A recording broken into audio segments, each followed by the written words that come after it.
My name is Saddiq Sani Abubakar. The title of the paper I'm about to present is Does Perceived Socio-Economic Benefits of Bribery Persist Bribery Practices? I have about 9 slides to share with you.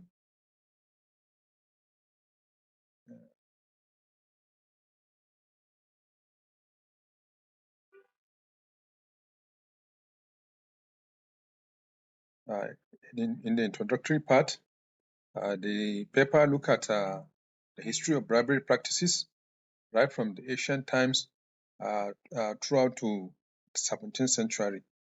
And by definition, bribery refers to the offering, promising, giving, accepting, or soliciting of an advantage as a stimulus for an action which is illegal, gross, or contravention of trust. This definition was provided by the Transparency International in 2018.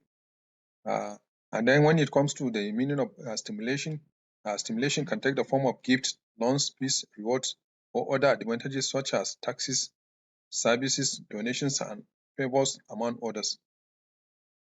The next slide has to do with the objective of the study. The main objective of this study was to examine whether people's perceptions of socio-economic benefits they attach to bribery practices persist the practices in Abuja, Nigeria. The next slide has to do with the theoretical framework. The study relies on the economic process theory, which was put forward by Gary Baker in 1968.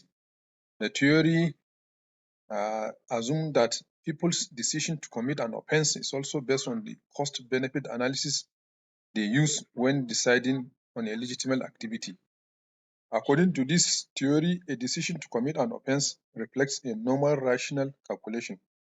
For example, a person's decision to offer a bribe to a government official when it is asked will be determined by the person's calculation of cost-benefit of the bribe and the satisfaction to be obtained from what the bribe is offered for. The next slide has to do with the literature review. In this study, the two main literature streams were reviewed. The first one has to do with the theories and studies that support what is known as grease the wheels.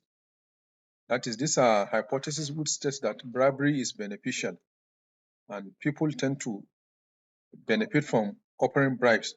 In most cases, according to the theory, bribery practice sometimes serves as trouble-saving device, which can lead to increased efficiency, investment, productivity, profit, and consequently accelerated economic growth and development, particularly in developing countries.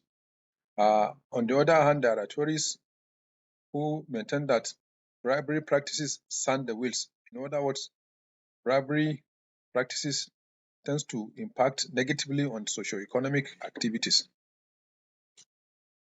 The next slide has to do with the methodology. Here we outline the methodology we used in conducting the research. First and foremost, the sampling technique. The research paper used multi-stage sampling as sampling techniques. That is a sampling which is also known as cluster sampling, whereby the sampling is taken in stages. And then in terms of construct and items, that is the construct for this study were measured using survey questionnaires, which were adopted. The first construct, which is the dependent variable, is the persistence of bribery practices that represents the respondents' perceptions about widespread continuity and permanency of bribery practices, among others, where 10 items persistence of bribery were coded. In terms of the independent variables, 7 items were coded, which represents people's perceived socio-economic benefits of bribery practices. And in terms of methods of analysis, the study adopted the multiple linear regression techniques as the method of empirical analysis. The next slide has to do with the findings of the study.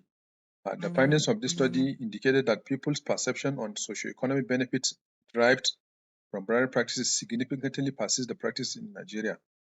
This is because out of the 7 items used to measure perceived socio-economic benefits of bribery practices, 5 were found to be statistically significant in explaining the respondents' perception of the persistence of bribery practices in Abuja, Nigeria.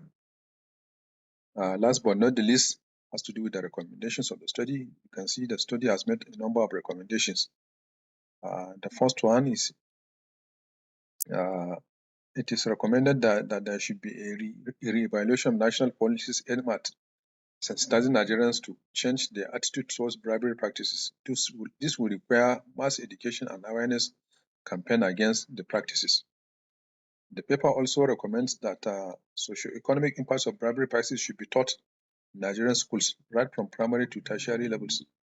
In addition, the study also recommends that members of the society should be encouraged to rally around the government to fight bribery and related practices in Abuja, Nigeria. Ordinary people should be carried along. Perhaps they can make a difference in the fight against bribery practices in Abuja and the Nigerian society as a whole. It is also recommended that ordinary people should be encouraged by the government to refuse to offer bribes when dealing with private and public officials in Abuja, Nigeria. Similarly, ordinary people should be enticed to report bribery practices.